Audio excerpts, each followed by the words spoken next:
Welcome back to my cooking channel about my book, The Cooking Manual. As I promised, I'm going to do a recipe today, and it's page 167 of the cooking manual, and it is called Jambalaya. We're going in the fall months into the winter, and this is a really good one pot, fixes everything kind of meal, and most people enjoy it. You can put various different types of meat into it. I today am going to be using chicken and smoked sausage. You need a sweet bell pepper. You can use yellow, orange, or red. Today I'm using orange. Here's a little trick. Onions, you know, you've all heard the story how it's hard to peel an onion or get the skin off it. If you take your onion the night before, put it in a plastic bag into the refrigerator, it builds up moisture under the skin, and the skin will just lift right off real easy and make it easy to prep the onion. You need celery, and basically you've probably heard the term. The Cajuns call this the Trinity, or the Holy Trinity. I don't consider it holy, but it is 3 units that make up the base core of jambalaya. The spices you're going to need are allspice. This kind of has, it's a spice of its own. It's not all the spices together. Kind of like an acorn kind of shaped spice. And it has kind of a clove note to it, but it's used a lot in barbecue sauce and a lot of Cajun cooking. Another staple in Cajun cooking is thyme and oregano. And of course, almost every recipe on earth has pepper and salt. I use Himalayan pink salt. It has some other benefits than just salt. It includes minerals from the ground. And pepper. I only use fresh ground pepper.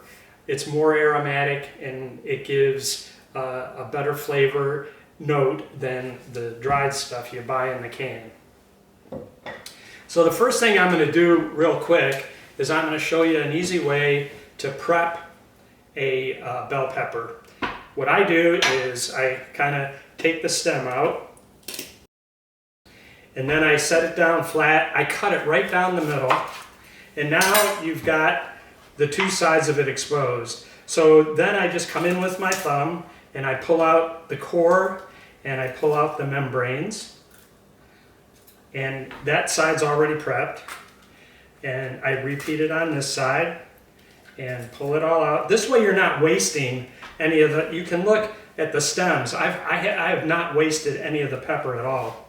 Now, of course, the next thing you want to do is rinse it, but I'm not going to bore you with that right now.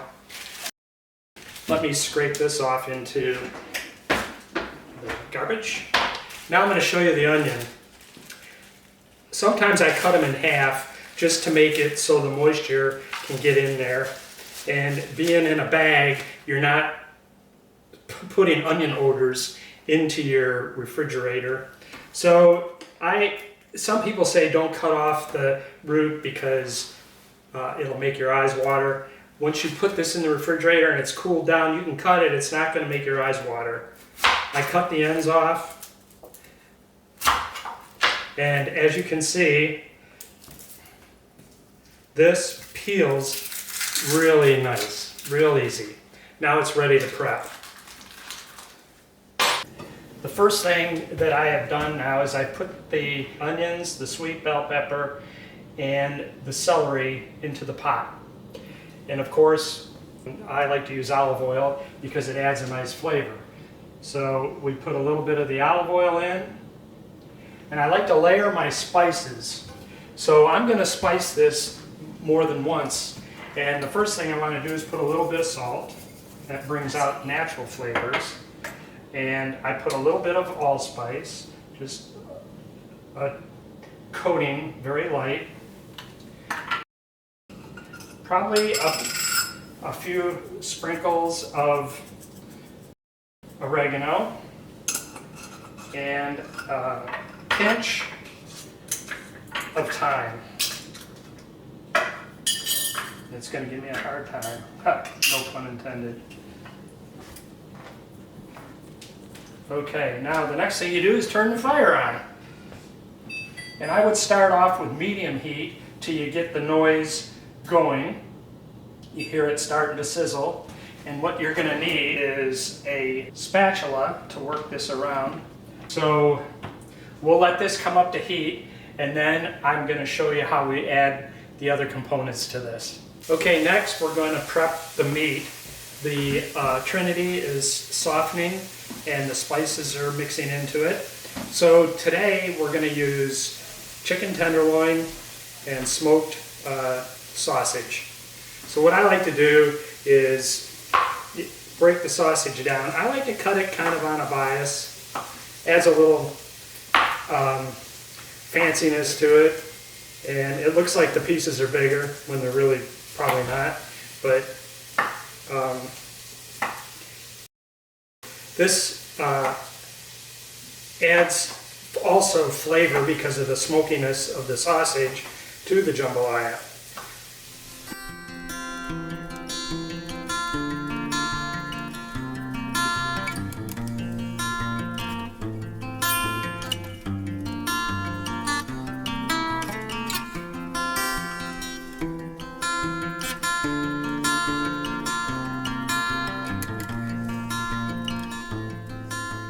And another trick when you're working with meat, especially chicken, is use it partially frozen.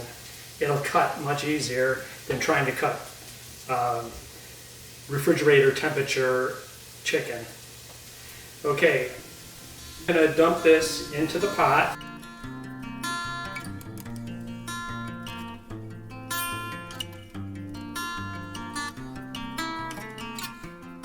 Next, I'm going to prep the chicken. And again, see how nice that cuts? This is partially frozen. And you would not be able to cut it this easy if it wasn't partially frozen. It would be really slippery and tough to get through. And when it's partially frozen, it just cuts like a dream.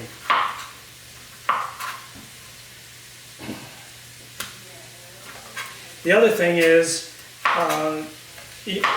chicken has, sanitary issues as far as when you're using chicken. So anything that you've used with the chicken, such as your cutting board or your knife or whatever, you should clean it, and including your hands.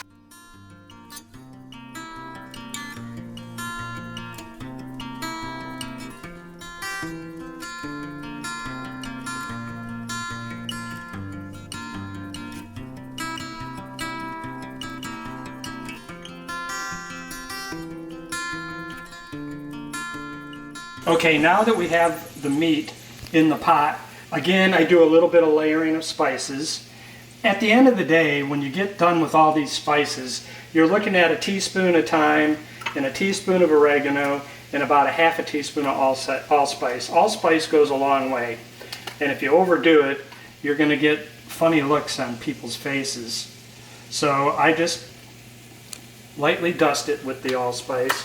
We put the thyme in. And now some oregano and a little more salt, not too much. Some pepper, fresh ground, about 3/4 twist of the grinder is good. Then what you want to do is mix this up and give this about another 5 to 10 minutes. You can tell when the meat, you can see right now that my vegetables are already looking cooked. So this is good. So the next step of this is going to be adding the liquids in. And we will do that as soon as this meat starts to cook a little bit. The chicken goes from pink to kind of white, and then we'll be ready to add the fluids. As you can see, my meat is now turning color. My chicken is getting white. Now I'm ready to put in the wet ingredients. Now we're going to put in the wet ingredients. Okay, and I do things a little different than some people. A lot of people use chicken broth. I like to use bone broth. And the reason I like to use bone broth, it adds a lot of protein. It adds 9 grams of protein. My recipe for the jambalaya requires 3 cups of broth. So I didn't show you, but I already shook it. You should shake your broth because broth settles. So I got to put in 3 cups of broth.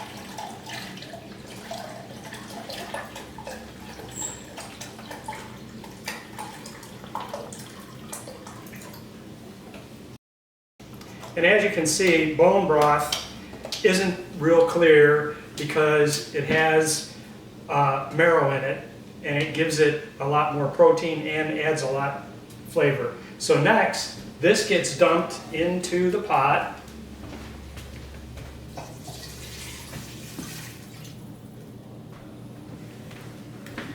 And on top of that, we're going to add crushed tomatoes.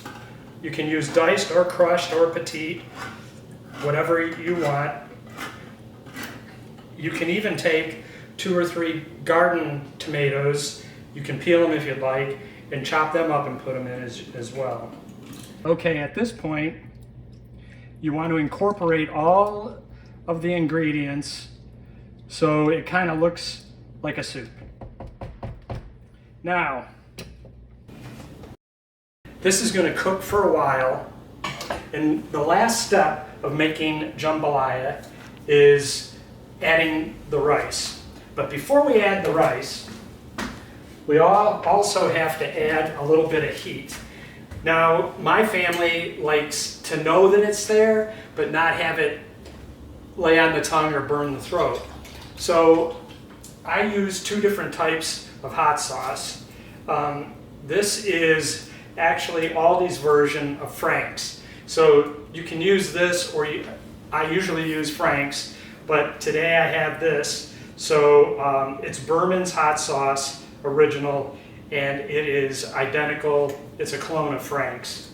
So in a pot this size, I put 1, 2, 3 squirts. And that will add flavor, but not burn your tongue. Now, for those that want a lot more heat, bring the hot sauce to the table and let them add it to their bowl before they eat. You can make it as hot as you want, and they can even use their own favorite hot sauce if they'd like. This is, to me, is just a seasoning that adds the cayenne taste to the jambalaya. Okay, this is going to cook for about 45 minutes. You want to take it up to medium or medium high till it comes to a rolling boil. You want to cover it, and the reason you want to cover it, it adds to the flavor. It doesn't allow flavor to escape. The other thing is it keeps the fluid level about the same. The last thing you want to do is lose your fluid, because then when you put the rice in, it's not going to cook properly. So you want the fluid to stay in the jambalaya, and it helps cook a little bit faster. So in 45 minutes, we're going to add the rice. Okay, welcome back. It's been 45 minutes. Now, as you can see, this kind of looks like soup, but everything is cooking well. The sausages are starting to, curl a little bit. That tells me that they've seen a lot of heat. And right now, we're ready to add the rice. Now, you're thinking, jambalaya, this looks like soup. This is the magic right here. The rice is going to thicken it, give it texture, and finish it off. So I'm going to pour this in, and I kind of do it in a circle. And no special reason. I guess you could dump it in, but that's me. So now we mix this in, and it's not going to do much at first. It's going to be, no big deal. But again, You want to keep this covered. You don't want to let it sit in an open pot, because part of the secret of cooking a good rice is to keep the steam and the heat on the rice. So this is going to take about 15 to 17 minutes. After the rice gets cooked, in that period of time, we're going to let it set another 5 to 7 minutes to thicken up, settle, and it'll be ready to serve. We'll see you in 25 minutes. Now it's been about 15 minutes, and you can start to see the transformation. See, the rice is starting to cook. It's starting to thicken up. It's starting to look less like soup and more like jambalaya. We got about another 10 minutes to go, and then we're going to let it set and rest for about another 10 minutes. Okay, and you can see this is really stiffened up, and it's no longer soup. It's jambalaya. This is now ready to serve. It's going to be fantastic. Subscribe, give me a thumbs up, and give me a like. My next video is going to be a surprise.